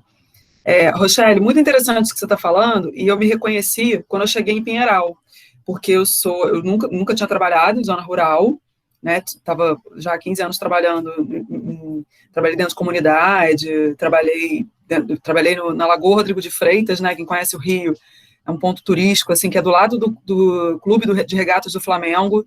Então, quando eu cheguei em Pinheiral, eu fui conversar com os alunos para entender que alunos eram esses, justamente porque eu não entendia essa educação do campo, eu não entendia que eram coisas tão diferentes, tão distintas, e aí a preocupação de muitos dos meus alunos, que inclusive no curso técnico em agropecuária, a preocupação, a vida deles, eles estavam naquele curso porque o sonho da vida deles era ter um monte de bode, era ter vaca, eles estavam ansiosos pela aula de como fazer inseminação em porco, era essa a preocupação dos meus alunos. Como é que eu ia dar a mesma aula que há 15 anos eu dava nos centros urbanos, eu ia dar nessa escola? Olha, que pessoa é essa que está chegando ali, que acha que sabe alguma coisa de educação física, porque já deu aula há 15 anos, desde o ensino infantil até o 9º ano, porque até então não tinha trabalhado com ensino médio, e eu chego num lugar em que a preocupação deles não tem nada a ver com nada que, inclusive, que eu vivi, porque eu nunca vivi em fazenda, eu nunca cresci em fazenda.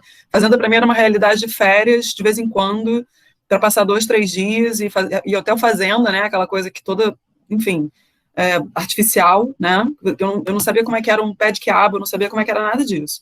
E, de repente, eu tenho que trabalhar esse tipo de coisa. Aí me vem o Ulisses, que não está aqui agora porque ele falou que caiu, me mandou uma mensagem aqui falando que ele não está conseguindo voltar. Me vem o Ulisses com esse desafio de trabalhar essas questões, que era uma coisa que eu não teria incluído até hoje, eu não teria incluído nos meus conteúdos as práticas de aventura se não fosse o Ulisses, se não fosse o Campus Pinheiral. Então, eu vejo que essa educação do campo ela é muito diferente, ela é uma realidade que realmente ela tem que ser muito mais discutida. Eu, inclusive, vi umas lives recentemente sobre a educação do campo, E eu vejo como que a gente está indo num caminho interessante, porque a gente ouve essas pessoas, como a Rochelle falou, a gente vai lá e vai ouvir quais são as suas necessidades, o que você faz, o que seria essas práticas para vocês, porque às vezes não é só prática de aventura, não, o desafio para a educação do campo. Não é, não. O desafio é a barra de quadra também. Ele não é nem realidade deles, porque o jogo deles é a pelada no campo de terra batida. Eles não, tem gente que nunca nem viu um campo de futebol de verdade, né? Um campo de futebol, uma quadra que não tem, uma praça que é coisa toda quebrada, enfim. No caso de Pinheiral até tem umas praças bacanas lá, que o pessoal da prefeitura até deu uma investida, mas a realidade daqueles alunos não tinha nada a ver com a educação física que eu estava levando. Então, na verdade, eu não estou aqui para trazer para você nenhuma solução, acho que a gente está aqui longe de ter solução para qualquer uma das coisas que a gente está discutindo aqui, mas eu queria até reforçar a necessidade da gente compreender, inclusive, que esse tipo de documento não contempla a pluralidade cultural que existe dentro do Brasil, porque você está falando uma realidade de um lugar tão distante geograficamente da gente, e, no final das contas, a gente tem uma realidade do Sul, que a Juliana pode trazer para a gente tem uma realidade de outros estados, o pessoal daí de Minas, como Diamantina, que eu também não conheço, mas sei da fama que tem para essas questões de práticas de aventura. Então, há uma pluralidade muito grande, e essa educação do campo, eu acho que ela também podia fazer parte dessa construção da formação, não só continuada, mas dentro da formação dos professores. Porque eu tive essa dificuldade de entender o impacto cultural que é, inclusive. Né? Então, assim, é uma realidade que foi um choque cultural, né, que a gente fala. Um choque cultural chegar no Campus Pinheiral, né? Eu tenho que o Samir está aqui, que ele me conheceu lá também, acabou de chegar aí, o Ulisses também é outro que me conheceu lá, o próprio Marcelo Paraíso, que me viu chegando lá, assim, eu fico completamente perdida, porque essa é uma realidade que a gente precisa investigar um pouco melhor para poder atender a essas necessidades. E como a gente está começando ainda com as práticas de aventura lá, tem apenas 4 anos, 5 anos no máximo, eu estou ainda tentando entender que práticas de aventura são essas que a gente teria que fazer nessa educação do campo. Eu acho que eu estou acertando mais do que errando, mas errando muito ainda. Mas estar nesse meio para eles vale muito mais. Então, eles não se interessam, por exemplo, justamente por essas práticas que são consideradas urbanas. Um skate, algo desse gênero, não é o que eu vejo eles querendo mais, assim, sabe? Mas eu acho que é uma coisa que a gente pode trazer para aprofundar, porque eu achei muito interessante a sua provocação aqui. O Marcelo Paraíso pediu para falar, não sei se mais alguém aqui. A gente já está se aproximando aí dos 15 minutos finais do nosso encontro. Vai lá, Marcelo. Então, eu queria ressaltar o seguinte, eu acho que essa questão, né, que a partir da fala da Juliana, depois do Tiago, a própria Rochelle também traz um pouco disso, né, falando, o Francisco também fez essa defesa, eu achei muito legal, eu acho que é interessante a gente perceber que o artigo, e até o meu posicionamento, né, ele não é que se coloca contrário a essa ideia ou aquilo que a BNCC ela pode, digamos assim, estancar enquanto um documento oficial. Não é isso. O que eu queria problematizar a partir de todos esses posicionamentos é que talvez o papel mais importante da BNCC é justamente fazer o que nós estamos fazendo aqui hoje. Porque no momento em que a base ela assume esse lugar de hegemonia, porque ela assumiu isso, né?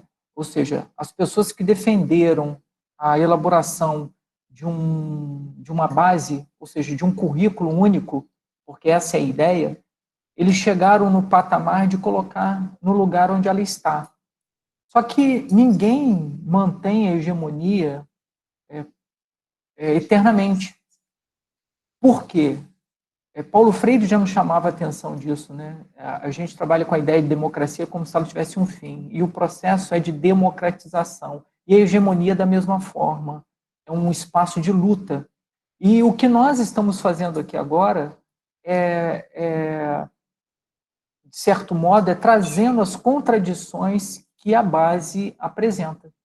E isso é extremamente importante porque ela vai, então, trazer uma outra dinâmica, vai trazer outros debates e vai nos movimentar a busca de outros espaços no que diz respeito ao currículo da educação física. Então, eu acho que a base ela nos favorece em relação a isso. Ela promove um debate, ela promove a atenção e promove a construção de outros conhecimentos. Talvez esse seja o papel, né, a figura extremamente importante da base nesse sentido.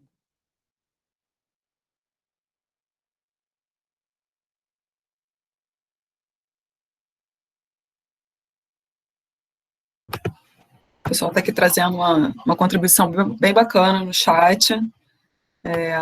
Esse material que a Gabriela colocou, de Florianópolis, né, que construíram com alguma coisa da BNCC, bem interessante aqui. A Aline, acho que foi a Aline que falou alguma coisa de uma vivência que ela teve com relação a essas práticas do campo também. Aline, se quiser falar alguma coisa aqui, parece ser bastante interessante também. Oi, bom dia. Opa. Eu sou a Aline, aqui do Rio Grande do Sul, e eu trabalho, né, na educação não formal, né, com muitos grupos de jovens no interior do estado todo. E o que tem vindo muito de demanda para mim, e até por isso que eu vim aqui, procurei esse curso, né, estou começando hoje, né, como eu trabalho com turismo, ecoturismo, caminhadas, e eles têm trazido muitas demandas, os jovens que vêm para os cursos, de conhecimentos de práticas que estão chegando para eles através de oportunidades de trabalho, né, justamente a parte de vivência no ambiente natural, e que em vários momentos eu perguntei, tá, mas vocês não tiveram isso na escola, não viram nada? Né? Não, né, eles nunca tiveram nenhum tipo de prática de outros esportes que não fossem esse que vocês comentaram aqui antes, né, mais tradicionais, e os mesmos que eu também vi no colégio, né, então eles têm muita limitação para trabalhar, ao mesmo tempo que eles têm todo o ambiente natural à disposição deles, então tem vindo com muita demanda por cursos e conhecimento de caminhada, de como fazer uma trilha, de escalada, e eles acabam tendo que procurar por cursos pagos, né, que ensinem isso para eles, e cursos que também não existem, então acaba vindo gente de fora trabalhar na comunidade deles, e eles que estão ali não têm essa oportunidade, nem o conhecimento mínimo, né, claro que tem toda a parte de legislação de turismo de aventura hoje em dia, né, que eles têm que realmente ter um curso habilitado para poder fazer algumas práticas, e eu esclareço bastante isso para eles, mas eu acho que tem várias práticas que foram mencionadas aqui hoje, que tem esse lado positivo, e que precisam ir para as escolas rurais também, porque muitos dos jovens que estão no meio rural hoje procuram, dentro da multidisciplinaridade do espaço rural, outras formas de trabalho, inclusive para continuar vivendo no campo, né, e as práticas esportivas e de turismo têm sido uma oportunidade dos jovens se agregarem e permanecerem nas suas comunidades. Então, eu acho que é um bom caminho de levar isso para as escolas rurais também, esse ensino sobre novas práticas, que concordo contigo, não é o skate, não são essas práticas esportivas urbanas, né, mas aquelas que eles podem executar no ambiente natural que está à disposição dentro da propriedade deles mesmos, né, e da região onde vivem, nesse sentido.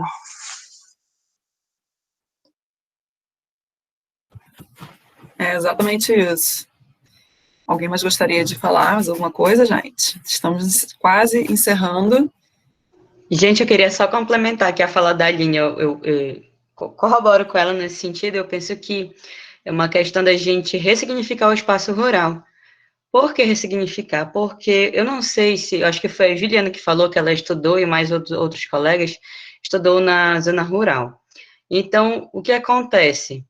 Eu percebo que há um movimento de estímulo à evasão à zona rural. Então, eu penso que o olhar de ressignificar o espaço rural, né, e enaltecer aquele espaço que é riquíssimo, é um movimento contrário ao que a gente está vivendo, o que a gente sempre viveu, né, de que, olha, menino, se tu não estudar, tu vai ficar aqui no campo, tu vai ter que trabalhar na lavoura, tu vai ter que fazer isso, como se o campo fosse um espaço ruim, como se o campo não tivesse nada de bom a oferecer, né, como se o objetivo de vida fosse estudar e ir para a cidade. Mas por que tem que ir para a cidade? Por que a gente não pode transformar o campo num local bom, agradável, mais do que ele já é, né? Então, eu penso que é uma questão de ressignificar os espaços.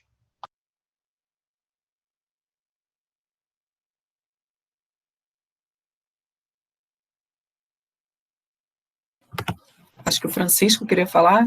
Não sei se eu me perdi aqui no chat.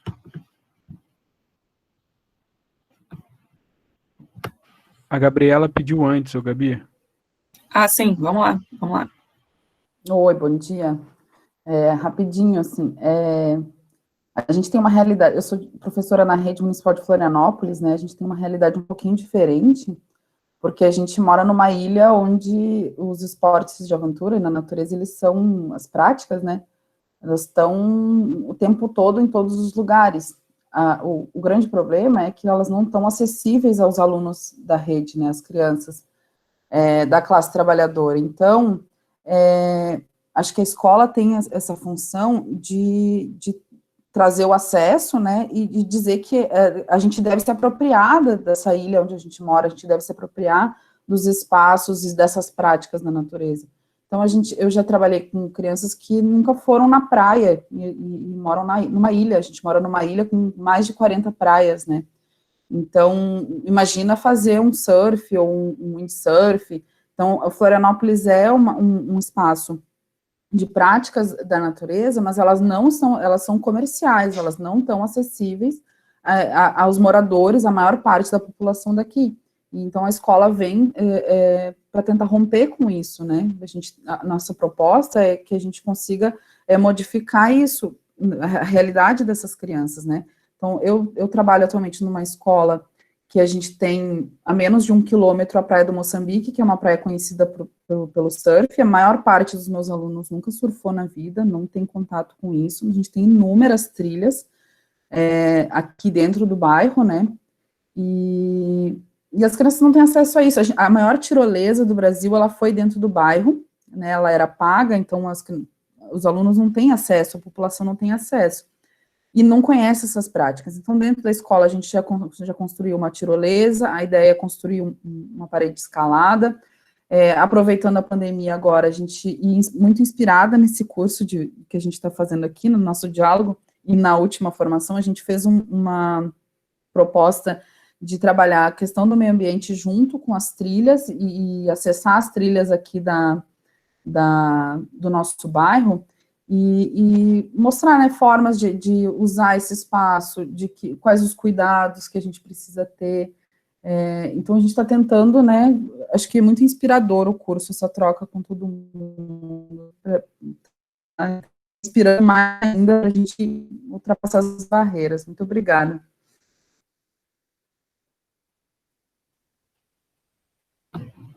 Pai Samir, pode falar. Ô, Gabi, bom dia para todo mundo, vocês desculpem o atraso, mas assim, ouvindo todos os colegas, é muito legal a gente ver como está sendo importante essa mudança, o impacto que ela vai trazer na educação física e também os aprendizados que são necessários para a gente dar continuidade a esse trabalho, né? Só para relatar aqui em Pinheiral, é um prazer imenso ter hoje você aqui dentro do IF, né? A gente já tem uma passagem bacana, ver uma mudança dentro da educação física, que era do antigo e colégio agrícola para hoje. Ter a passagem do Ulisses é muito importante, e ver aqui na sala também, né, o Cássio aqui de Barra Mansa, o Paraíso, que vem desenvolvendo essa atividade em Volta Redonda. Aqui em Pinheiral a gente já vinha fazendo, se eu não me engano, em 2001, foi a minha primeira experiência, a gente conseguiu um paredão de escalada móvel, ele tinha uns 6 metros, eu não me recordo agora a altura, e a gente conseguia transportar. E aí eu levei para a escola, foi a nossa primeira experiência, e de lá para cá a gente vem desenvolvendo, muito aqui com os alunos na rede privada que eu trabalho, a gente faz as atividades de trekking com os alunos, né, ou montanhismo, e desenvolvendo também essa questão ambiental, e a gente tem um super parceiro que é o IFRJ, que vale muito a pena ter um espaço desse na cidade para a gente poder realmente fazer esse tipo de trabalho. Eu vi que para muitos colegas a maior dificuldade está realmente relacionada à questão de espaço, para quem não é da área rural, dentro do urbano, para trabalhar com a prática de aventura na natureza, mas a gente faz as adaptações necessárias e dentro daquilo que está dentro do nosso alcance, né?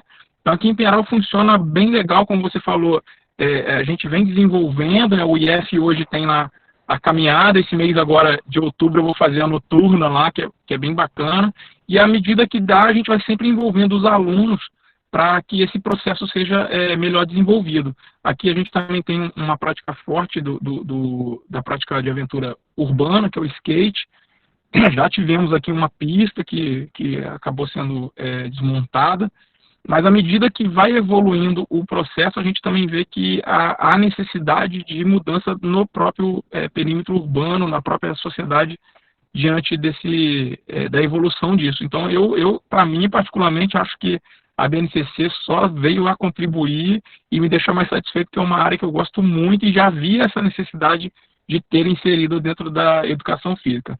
Era só para contar esse relato e dizer que estou muito satisfeito com o curso aí, de estar ouvindo esses debates e falas dos colegas. Bom, pessoal, tem do Francisco, a Paola pediu para falar também, eu acho que se não tiver problema para as pessoas aqui, para a gente avançar um pouquinho, por mim não tem problema. Todo mundo que me conhece sabe que eu ficaria aqui o dia inteiro, né?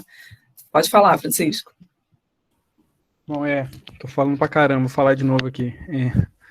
Bom, eu achei muito legal a fala da Aline, porque a Aline, ela é de fora, ela não é da educação física. Então, para essa discussão da BNCC, é importante a gente perceber isso. Por quê? Aproveitar também para divulgar que na semana que vem o professor, me ajudem aí, o professor, me falhou aqui o nome dele, Flávio de uma instituição também que não é escolar, ele trabalha com aventura em ambientes não escolares. É importante a gente perceber isso, porque assim como a Aline, o Flávio, eles trabalham a aventura, todos esses conceitos que a gente está discutindo aqui hoje, fora da escola, aí vem a discussão da escola de novo, a BNCC, como documento normativo, eu penso muito no sentido que o Marcelo Paraíso trouxe, né? Então, as práticas de aventura, é notório que esse movimento vem crescendo, a Juliana falou semana passada que as atividades de aventura na pandemia têm crescido muito, bike, enfim, várias trilhas, o pessoal está indo muito para trilha, então o movimento cultural da sociedade, ele caminha independente da educação física escolar, pensar nessas questões, assim como qualquer questão esportiva. O esporte existe antes da educação física, então o esporte vai continuar existindo fora da escola, assim, independente da gente abordar ou não, né? Então, a Oceane Marinho traz essa questão, que é uma crescente demanda dessas atividades de aventura na natureza. É notório que isso está crescendo, né? E aí cabe, né? Até lembrando aqui do professor Tubino, das dimensões lá sociais do esporte, né? Que esporte espetáculo, esporte lazer e esporte educativo, né? Tem todas essas dimensões aí. E a gente, como professor, a gente tem que pensar em pedagogizar as práticas corporais da cultura, sejam elas de aventura ou não. Então, o esporte de aventura acontecendo fora ou dentro da escola, aliás, não só o esporte de aventura, qualquer prática corporal, né, o professor deverá ser sensível e crítico, sensível no sentido de entender a comunidade, a cultura que ele está trabalhando, e crítico no sentido de entender que esse documento da BNCC não deve ser disciplinador, né, do nosso trabalho docente. Então, o professor crítico e sensível à BNCC e pedagogizar as práticas as práticas corporais da cultura, sejam elas quais for. Então, esse sentido que assim, a BNCC, ela pode trazer contribuições? Sim, eu acho que trouxe algumas, mas ela não é o fim em si mesma, né? Ela deve ser entendida e discutida, e esse espaço aqui é muito bacana para a gente pensar isso, né? Bom, era isso que eu queria trazer. Obrigada, Francisco, sempre incrível. A Paola, então, a gente pode fechar com a Paola, mas alguém quer falar aqui no chat, gostaria de falar depois dela? Se quiser, na fala dela, se manifesta aqui, tá? Mas vai lá, Paola.